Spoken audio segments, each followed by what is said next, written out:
আসসালামু আলাইকুম। আজ বেরিয়েছিলাম বন্দরনগর মোংলা ঘুরে দেখার জন্য। সেখানে গিয়ে এমন কিছু ঘটনা ঘটলো যার জন্য একদম প্রস্তুত ছিলাম না। আমার জানি সকল কিছু থাকছে এই ভিডিওতে, তাই আর দেরি না করে ভিডিওটি শেষ পর্যন্ত দেখতে থাকুন।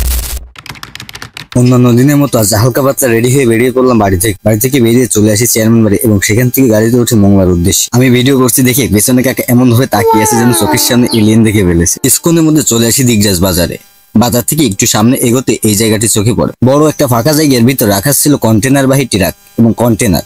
তারপর একটু এগোতে চলে আসি মাজার সোজা করার রাস্তায়। কেন বললাম মাজার সোজা করার রাস্তা, তা তো দেখতেই পাচ্ছেন। জায়গায় জায়গায় গর্ত আর চলাচলের অযোগ্য রাস্তার এইসব ভোগান্তি পার করে পরিশেষে চলে আসি স্বাধীনতা।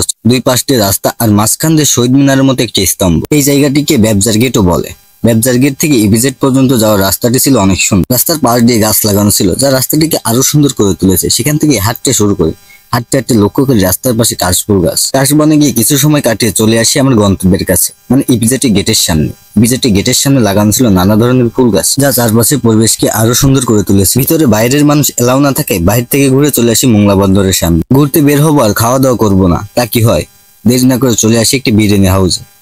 2 প্লেট বিরিয়ানি অর্ডার দিই। একটা কথা বলাই হয় না, আমার সাথে ছিল আমার একটা ফ্রেন্ড। দোস্ত আমার এমন ভাবে খাইতেছিল মনে হচ্ছিল দোস্ত কয়েকশো বছর খায় না। খাওয়া দাওয়া শেষ করে উঠে পড়ি বাসের জানালা থেকে দিগরাজ বাজার দেখতে বেশ ভালোই লাগছে। তার কিছুক্ষণ পর বাস চলতে শুরু করলো।